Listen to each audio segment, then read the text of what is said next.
شروع اللہ کا نام لے کر جو بڑا مہربان نہایت رحم والا ہے۔ اے چادر میں لپٹنے والے، اٹھو،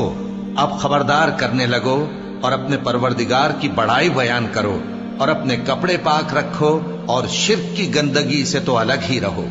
اور اس نیت سے احسان نہ کرو کہ اس سے زیادہ کے خواہاں ہو، اور اپنے پروردگار کی خاطر صبر کرتے رہو۔ پھر جب سور پھونکا جائے گا تو وہ دن مشکل کا دن ہوگا، یعنی کافروں پر آسان نہ ہوگا۔ مجھے اس شخص سے سمجھ لینے دو جس کو میں نے اکیلا پیدا کیا، اور میں نے اس کو بہت سا مال دیا اور ہر وقت حاضر رہنے والے بیٹے دیے، اور اس کو ہر طرح کے سامان میں وسعت دی، پھر بھی لالچ رکھتا ہے کہ میں اسے اور زیادہ دوں۔ ایسا ہرگز نہیں ہوگا، یہ ہماری آیتوں کا بڑا مخالف رہا ہے۔ میں اسے ایک بڑی چڑھائی چڑھاؤں گا۔ اس نے غور و فکر کیا اور ایک بات ٹھہرا لی، یہ مارا جائے، اس نے کیسی تجویز کی، پھر یہ مارا جائے، اس نے یہ کیسی تجویز کی، پھر اس نے نگاہ کی، پھر تیوری چڑھائی اور منہ بگاڑا، پھر پیٹ پھیر کر چلا اور تکبر کیا،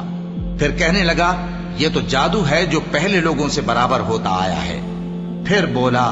یہ اللہ کا کلام نہیں بلکہ بشر کا کلام ہے، میں ان قریب اس کو سقر میں داخل کروں گا، اور تم کیا سمجھے کہ سقر کیا ہے؟ وہ ایسی آگ ہے کہ نہ باقی رکھے گی اور نہ چھوڑے گی، اور بدن کو جھلس کر سیاہ کر دے گی۔ اس پر 19 داروغہ ہیں، اور ہم نے دوزخ کے داروغہ فرشتے ہی بنائے ہیں، اور ان کا شمار کافروں کی آزمائش کے لیے مقرر کیا ہے، اس لیے کہ اہل کتاب یقین کریں اور مومنوں کا ایمان اور زیادہ ہو، اور اہل کتاب اور مومن شک نہ لائیں، اور اس لیے کہ جن لوگوں کے دلوں میں نفاق کا روگ ہے اور جو کافر ہیں کہیں کہ اس مثال کے بیان کرنے سے اللہ کا مقصود کیا ہے۔ اسی طرح اللہ جس کو چاہتا ہے گمراہ رہنے دیتا ہے اور جس کو چاہتا ہے ہدایت دیتا ہے، اور تمہارے پروردگار کے لشکروں کو اس کے سوا کوئی نہیں جانتا، اور یہ قرآن تو بنی آدم کے لیے نصیحت ہے۔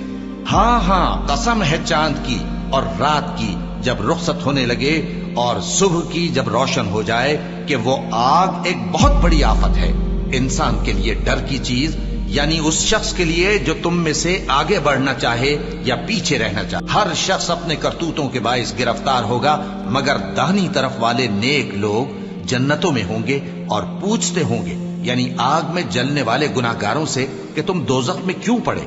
وہ جواب دیں گے کہ ہم نمازیوں میں شامل نہ ہوئے، اور نہ ہم فقیروں کو کھانا کھلاتے تھے، اور ہم بحث کرنے والوں کے ساتھ مل کر بحث کرتے تھے،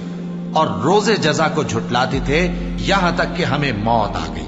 تو سفارش کرنے والوں کی سفارش ان کے حق میں کچھ فائدہ نہ دے گی۔ ان کو کیا ہوا ہے کہ نصیحت سے روگرداں ہو رہے ہیں، گویا گدھے ہیں کہ بدک جاتے ہیں جو شیر سے ڈر کر بھاگ جاتے ہیں۔ اصل یہ ہے کہ ان میں سے ہر شخص یہ چاہتا ہے کہ اس کے پاس کھلی ہوئی کتاب آئے، ایسا ہرگز نہیں ہوگا۔ حقیقت یہ ہے کہ ان کو آخرت کا خوف ہی نہیں۔ کچھ شک نہیں کہ یہ قرآن نصیحت ہے، تو جو چاہے اسے یاد رکھے، اور یاد بھی تبھی رکھیں گے جب اللہ چاہے۔ وہی اس لائق ہے کہ اس سے ڈرا جائے، اور وہی معاف کرنے والا ہے۔